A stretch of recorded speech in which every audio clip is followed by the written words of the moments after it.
તો વિદ્યાર્થી મિત્રો ચેપ્ટરનું જે ટાઇટલ હતું કાર્ય ઉર્જા અને પાવર, એમાં ત્રણની ચર્ચાઓ તો સમાપ્ત થઈ ગઈ છે, પણ હવે એક ટોપિક આવે છે સંઘાત. એ પણ એક ઉર્જાને લગતો જ છે. સંઘાત એટલે અથડામણ.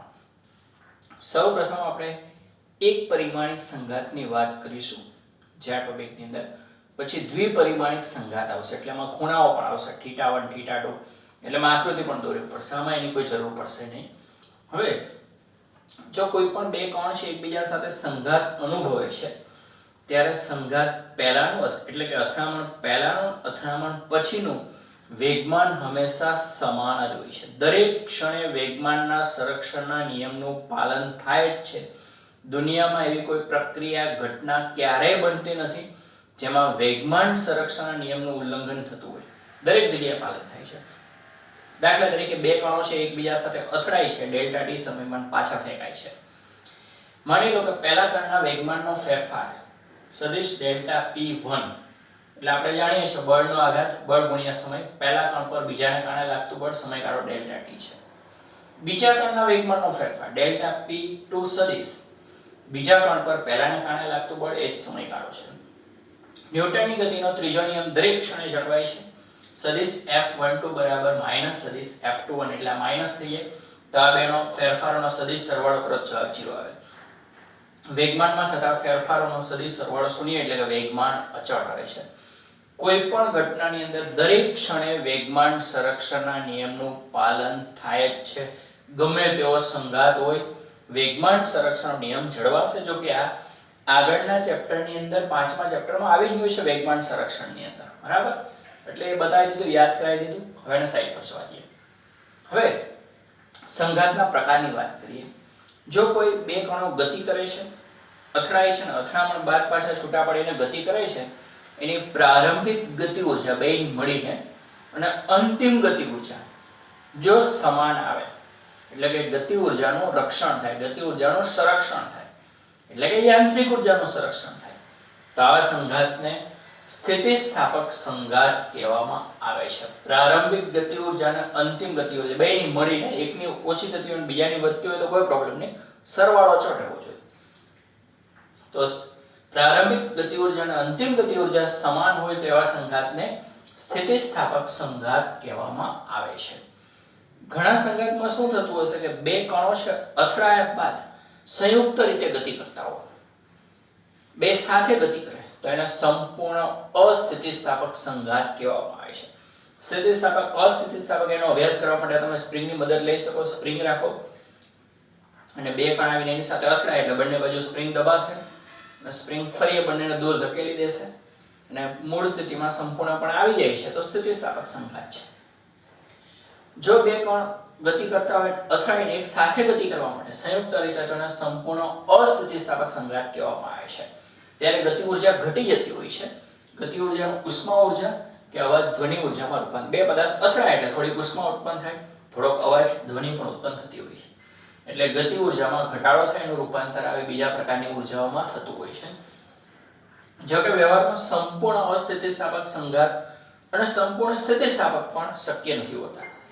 મોટે ભાગે શું થતું હોય છે કે બે પદાર્થો અથડાયા બાદ થોડા ધીમા પડી જતા હોય છે અને બંને અલગ પડીને પણ ગતિ કરતા હોય છે. એ ખાલી અસ્થિતિસ્થાપક સંઘાત ગણાશે, બરાબર? તો હવે આપણે એક પરિમાણમાં પહેલા સંઘાતની વાત કરીએ.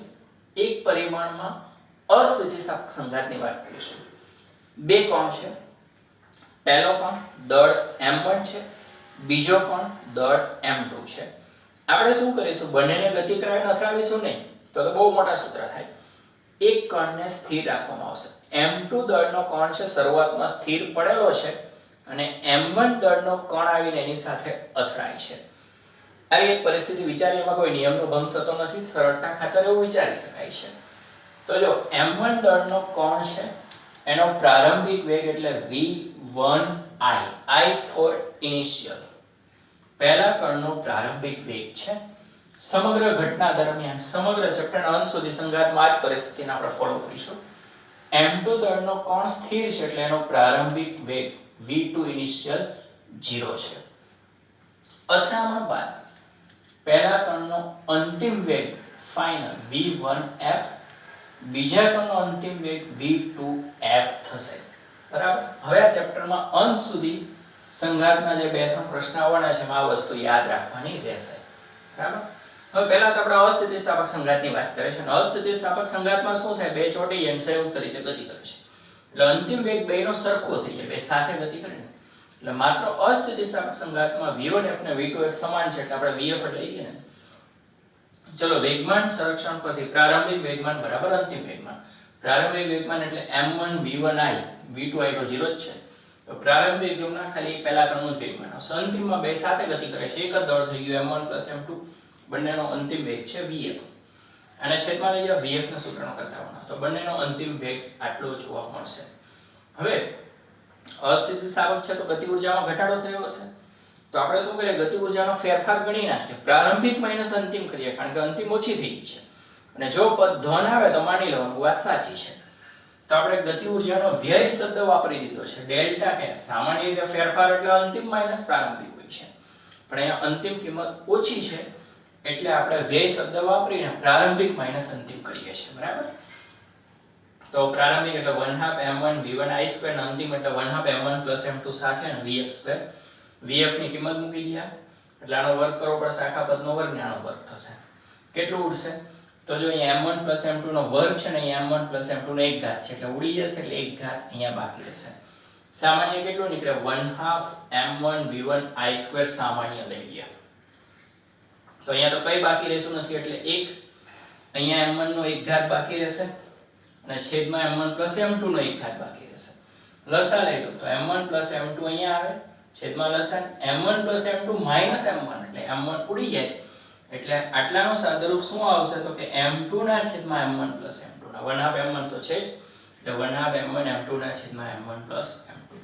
તો શું કર્યું? આ એક સાથે ગુણાઈ ગયું, છેદમાં લસા m1 m2 m1 એટલે m2 બચ્યા, બાકીનું તો હતું. જો આ પદ ધન છે એવું આપણે કહી શકીએ. કેમ? આમાંથી કોણ ઋણ હોઈ શકે? દળ બધાના ધન હોય ને વેગનો વર્ગ છે. એટલે પ્રારંભિક માઈનસ અંતિમ કર્યું તો જવાબ ધન આવ્યો. મતલબ કે અંતિમ કિંમત ઓછી છે. ગતિ ઊર્જામાં ઘટાડો થયો છે. ઉષ્મા કે ધ્વનિમાં રૂપાંતર પામી હશે. એટલે આ અસ્થિતિસ્થાપક સંઘાત સાથે યોગ્ય છે. એટલે વાત સાચી છે. હવે આપણે સ્થિતિસ્થાપક સંઘાતની વાત કરીએ ને એક પરિમાણ તો ચાલે જ છે. બરાબર. એક જ અક્ષ પર ગતિ કરે છે એટલે વેગના ફક્ત મૂલ્ય જ મહત્વના, એટલે દિશાનું મહત્વ નથી આવતું. એટલે θ1 θ2 0 છે, ખૂણાઓ નથી થતા. એ પછી લઈશું દ્વિપરિમાણીય સંઘાતમાં. ચલો સ્થિતિસ્થાપક સંઘાતની વાત કરીએ એટલે બંને અલગ અલગ ગતિ કરશે. બંનેના અંતિમ વેગ જુદા હશે, v1f v2f. ગમે તેવો સંઘાત હોય વેગમાન સંરક્ષણ નિયમનું પાલન તો થાય ને સ્થિતિસ્થાપક છે એટલે ગતિ ઊર્જાનું પણ સંરક્ષણ થશે. ચલો પ્રારંભિક વેગમાન એટલે m1 v1i, અંતિમ એટલે m1 v1f plus m2 v2f. બંને અલગ અલગ વેગથી ગતિ કરે. સમીકરણ 1. ગતિ ઊર્જાનું સંરક્ષણ થાય. પ્રારંભિક ગતિ ઊર્જા બરાબર અંતિમ ગતિ ઊર્જા 1/2 m1 v1i2 બરાબર 1/2 m1 v1f2 plus 1/2 m2 v2f2. તમે કહેશો 1/2 તો છે ને, ઉડી ગયો. અહીંયા 1/2 આવે, અહીંયા 1/2 આવે, ઉડાડી દો. સમીકરણ 2. સ્ટેપ ઓછા થાય એટલે. હવે ખાસ સાદુરૂપમાં ધ્યાન આપજો. ચોપડીમાં હજી આનાથી ટૂંકમાં આપેલું છે. તો આપણી પાસે બે સમીકરણ છે ને બે અજ્ઞાત છે. બે અજ્ઞાત કયા? અથડામણ બાદ બે જુદા જુદા વેગથી ગતિ કરશે તો કેટલા વેગથી ગતિ કરશે? સંઘાતની અંદર અહીંયા બે અજ્ઞાત છે. પહેલા કણનો અંતિમ વેગ ને બીજા કણનો અંતિમ વેગ. બે અજ્ઞાત શોધવા માટે બે સમીકરણ જોઈએ. આપણી પાસે બે સમીકરણ છે. બરાબર. મેથેમેટિક્સની અંદર x ને y બે અજ્ઞાત હોય તેને લગતા બે સમીકરણ આપણી પાસે હોય છે. પણ મેથેમેટિક્સમાં એટલે અઘરા સમીકરણ નથી હોતા, સરળ હોય છે. અહીંયા અટપટા સમીકરણ છે. પહેલા તો અજ્ઞાતનો વર્ગ જણાય છે. જો v1f ને v2f ને અહીંયા વર્ગ નથી. એમનો લોપ કેવી રીતે કરવો? ઉડાડવા કેવી રીતે કે m2 વડે ગુણો m1 વડે ગુણો? એટલું સરળ નથી. પણ કરવું તો પડશે જ. શું કરીએ? યાદ રાખો બે અજ્ઞાત છે v1f v2f. પહેલા આપણે v2f ને ઉડાડવો છે. v2f ને ઉડાડવા માટે અહીંયા v2f નો વર્ગ જોઈએ તો બાદબાકી થઈ શકે. m2 તો છે જ. તો સમીકરણ 1 ને v2f વડે ગુણો. એમાંથી સમીકરણ 2 બાદ કરી દો. બરાબર. ધ્યાનથી જો. આને v2f વડે ગુણ્યું છે ને પછી એમાંથી બાદ કર્યું છે. જો તમે v2f વડે ગુણો એટલે આ શું થઈ જાય? m2 v2f નો વર્ગ m1 m2 v1f m1 v2f વડે ગુણ્યા એટલે m2 v2f નો વર્ગ અહીંયા m1 v1f v2f, અહીંયા m1 v1i v2f, એમાંથી આ બાદ થાય છે. તો બાદ કરવામાં શું થાય? જો m2 દળ તો સંપૂર્ણપણે ઉડી જાય. આ એક જ પદમાં m2 આવે છે ને m2 તો ઉડી જાય, કારણ કે આ બે સરખા થઈ ગયા. આટલું જ આપણે જોવાનું રહ્યું ને. ચલો આટલામાં આ બે પદ છે બાદબાકી થઈ છે, એમાંથી હું m1 સામાન્ય કાઢું. m1 સામાન્ય કાઢું એટલે અહીંયા શું બાકી રહેશે? v1f ને v2f વડે ગુણ્યા તે માઈનસ v1i2. અહીંયા મેં m1 સામાન્ય કાઢ્યો, v1f v2f માઈનસ v1f2. ચલો m1 પણ ઉડી ગયા. આ માઈનસ છે હું સામે લઈ જાવ એટલે પ્લસ થઈ જાય. આ પ્લસ છે ને આ બાજુ લાવ માઈનસ થાય.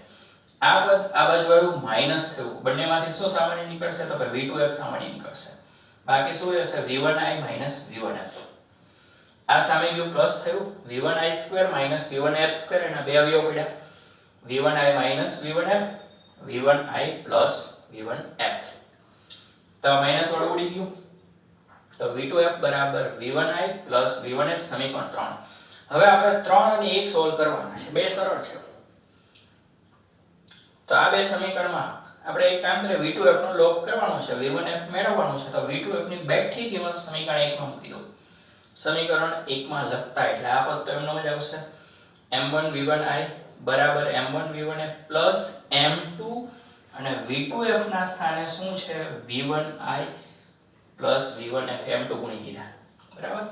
હવે v1f શોધવાનું છે ને આ બે v1f છે. v1f સામાન્ય લઈ લો તો શું આવે? m1 plus m2. આને આ બાજુ ધકેલી દીધું, માઈનસ થઈ જાય. v1i સામાન્ય m1 માઈનસ m2. ઓકે. હવે આ પદને છેદમાં જવા તો v1f સૂત્રનો કરતા m1 માઈનસ m2 ના છેદમાં m1 plus m2 into v1i.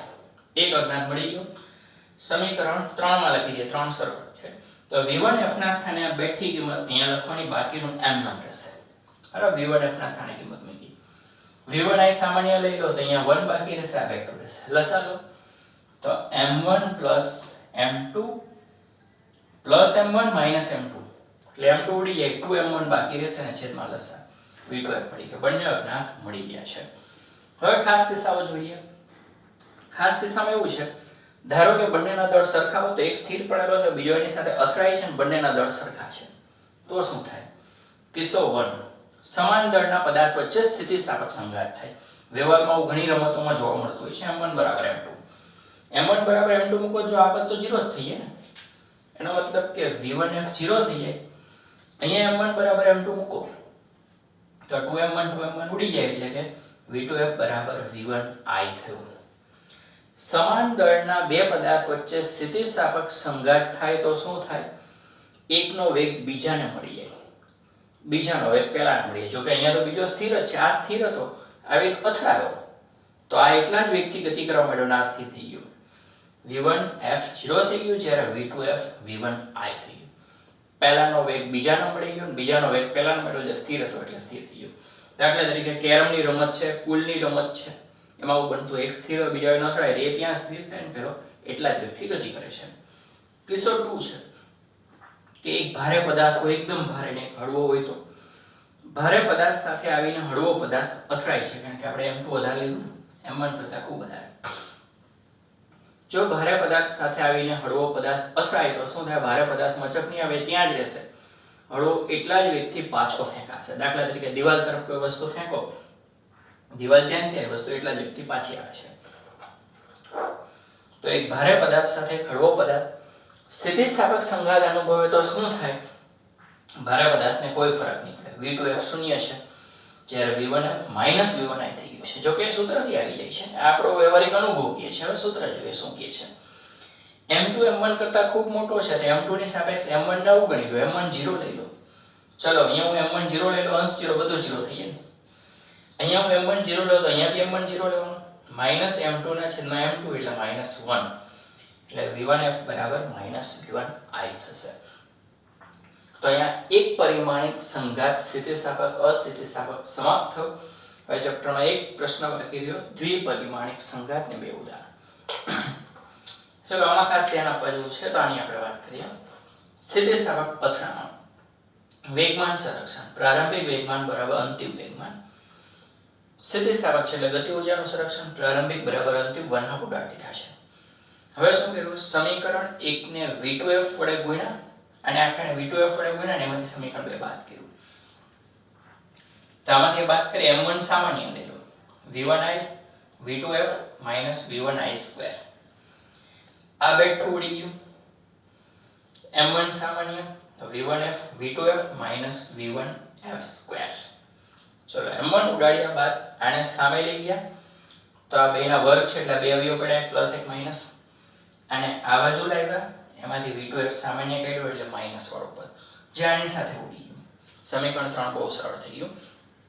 સમીકરણ 3 ની બેઠી કિંમત સમીકરણ 1 માં મૂકી દીધી, m2 બંને સાથે ગુણાઈ ગયો. હવે v1F શોધવાનો છે તો આમાંથી v1F સામાન્ય લઈ લો m1 m2 અને આ બાજુ લાવો માઈનસ v1i સામાન્ય m1 m2. આ પદને છેદમાં લઈ જાઓ, v1F મળી ગયું. કિંમત સમીકરણ 3 માં મૂકી દો, v1i સામાન્ય લઈ લો 1 આ લસાલો એટલે આ પદ અહીંયા ગુણાઈ જાય, m2 ઉડી જશે 2m1 ના છેદમાં. સમાંતરના બે પદાર્થ વચ્ચે સ્થિતિસ્થાપક સંઘાત થાય તો વેગ અદલ બદલ પામે. તો હવે પહેલો સ્થિર થઈ જશે અને બીજો પહેલાના જેટલા જ વેગથી ગતિ કરશે. એક ભારે સ્થિર પદાર્થ સાથે હળવો પદાર્થ આવીને સંઘાત અનુભવે, ભારે પદાર્થ ત્યાં જ ત્યાં રહેશે સ્થિર, હળવો પદાર્થ એટલા જ વેગથી પાછો ફેંકાય. સ્થિતિસ્થાપક સંઘાતની વાત કરીએ એટલે ઊર્જાનો વ્યય નથી થતો.